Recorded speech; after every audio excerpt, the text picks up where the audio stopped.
बराह रास्त आपको इस्लामाबाद लिए चलते हैं, जहां वज़ीर आज़म की मुआविन खुसूसी शहबाज गिल प्रेस कॉन्फ्रेंस कर रहे हैं।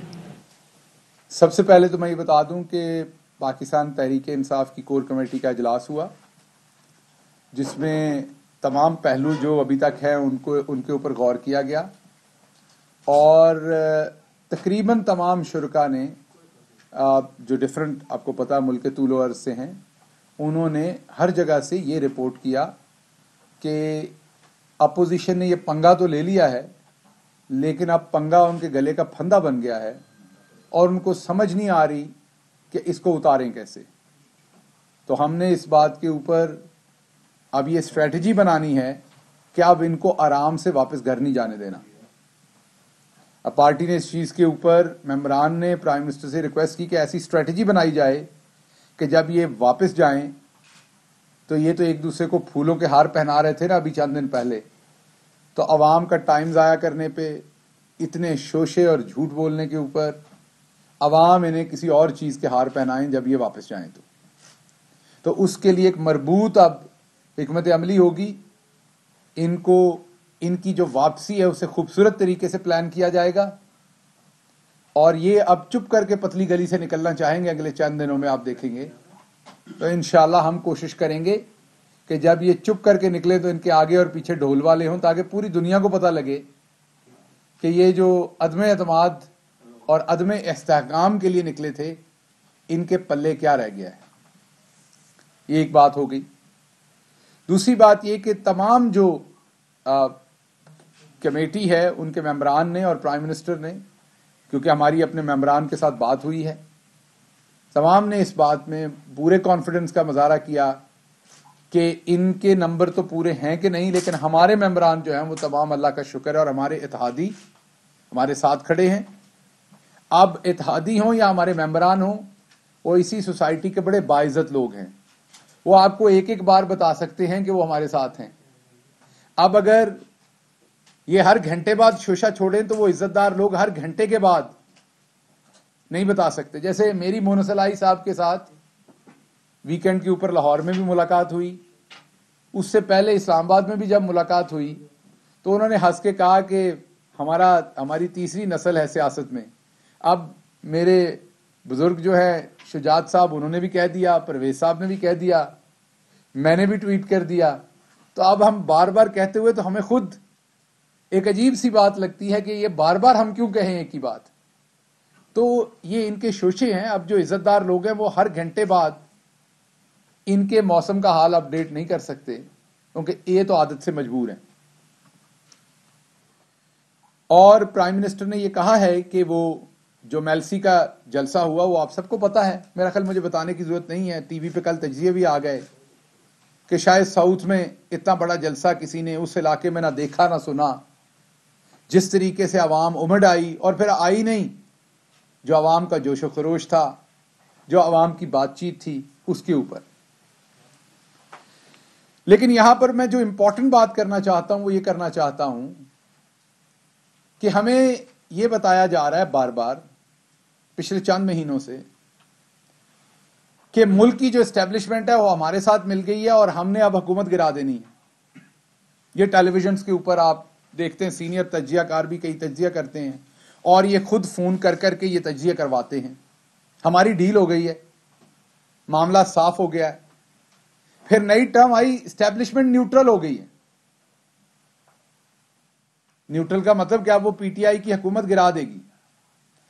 देखिए, जो एस्टेब्लिशमेंट है ना, उसको हुकूमतें बनाने और गिराने में न्यूट्रल ही रहना चाहिए, और ऐसे ही है आज के पाकिस्तान के अंदर अगर आप देखें तो। और अगर ऐसा नहीं है तो फिर हर एक को बकदरे जुस्सा जितना अवाम ने उनको हिस्सा दिया वो मिला। एजेके में भी कोई धांधली साबित कर दे, अभी इलेक्शन होके हटा है। गिलगित बल्तिस्तान में अभी इलेक्शन होके हटा है, कोई धांधली का इल्जाम लगा दे, नहीं लगाया इनमें से किसी ने, एक्सेप्ट किए इन्होंने रिजल्ट्स। तो एस्टेब्लिशमेंट तो ना गिरा रही है ना बना रही है, आपके सामने है।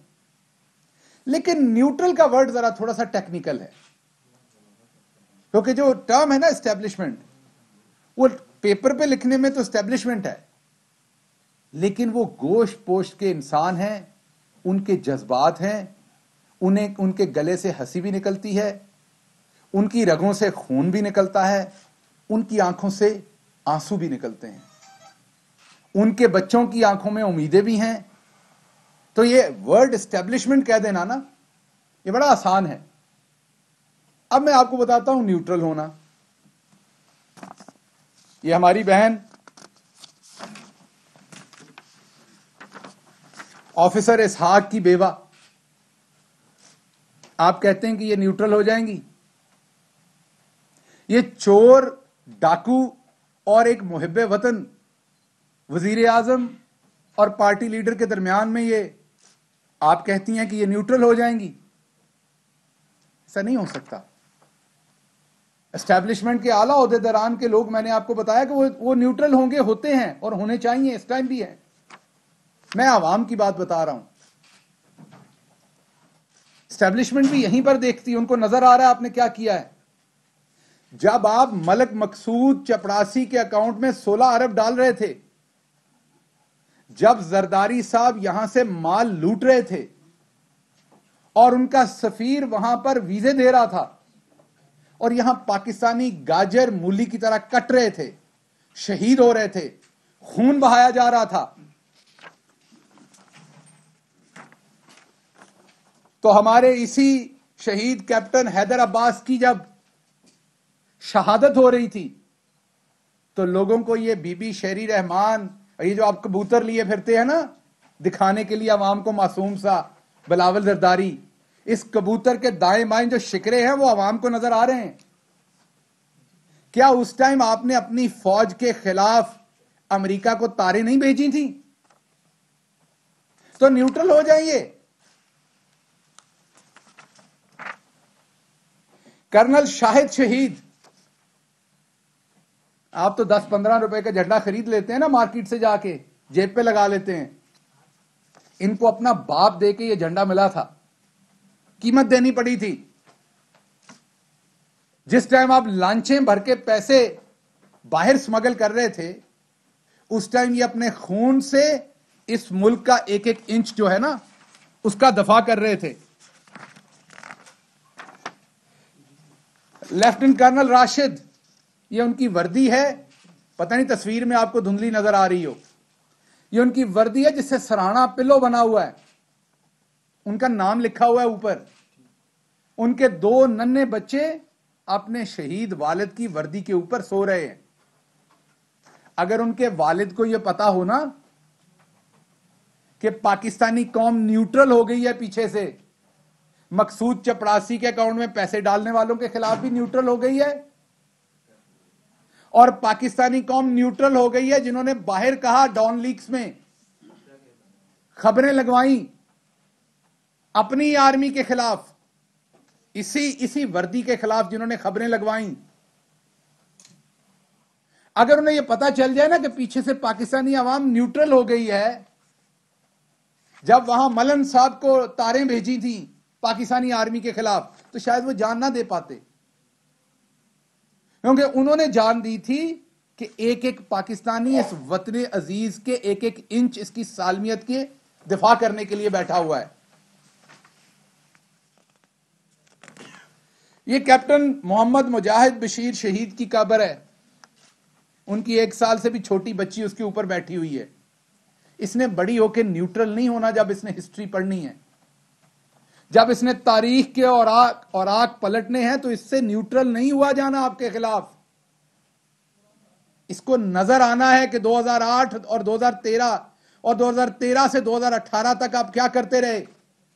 इमरान खान जब यह बात करता है कि हमने पराई जंग में नहीं जाना, जिसकी आपको सूल उठती है, यूरोपीय यूनियन हमें पब्लिकली खत लिखे और आप हमें बताते हैं ये बात जलसे में ना करें। क्या उन्होंने कोई हमें खुफिया डोसियर भेजा था जिसका जवाब खुफिया तरीके से दें? जब हमें खत पब्लिक लिखा जाएगा तो इस मुल्क का बेटा, इस मुल्क का वजीर आजम उसका जवाब भी पब्लिक में देगा, अपनी पब्लिक से शेयर करेगा।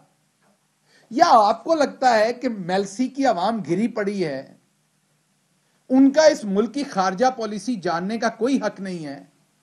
उनको यह कोई हक नहीं है कि उनका वजीर आजम आज एब्सोल्युटली नॉट क्यों कहता है? इस बच्ची के लिए कहता है, अपने लिए नहीं कहता, इन 2 बच्चों के लिए कहता है। प्राइम मिनिस्टर नहीं चाहता कि हमारे ये बच्चे अपने और बच्चे जो है अपने वालिद की वर्दी का सराहना बना के सोएं। प्राइम मिनिस्टर की स्टेटेड पॉलिसी है, हम पे जंग मुसल्लत ना की जाए तो हम अमन के दाई हैं। कोई जंग मुसल्लत करेगा तो उन्हें पूरा तुन के रख देंगे। जो हमने मोदी के साथ किया था जब उसने हमारे खिलाफ फरवरी के महीने में एक जुर्रत करने की कोशिश की थी। लेकिन प्राइम मिनिस्टर की यह स्टेटेड पॉलिसी है कि हम पुराई जंगों में नहीं जाना चाहते।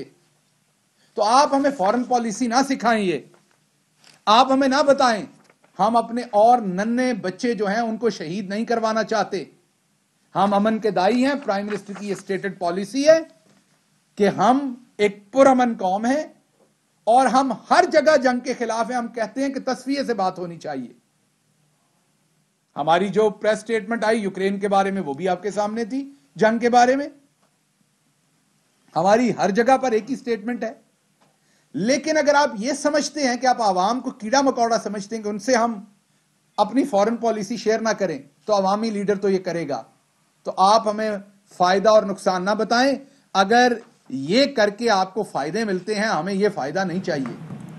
हमें इन बच्चों के सरों के ऊपर। शहबाज गिल न्यूज कॉन्फ्रेंस कर रहे थे, उन्होंने कहा कि ऑपोजिशन की वापसी को खूबसूरत तरीके से प्लान किया जाएगा। चंद दिनों में आप देखेंगे कि पतली गली से निकल लेंगे। तमाम कमेटी के मेंबरान और वजीर आजम ने एतमाद का इजहार किया।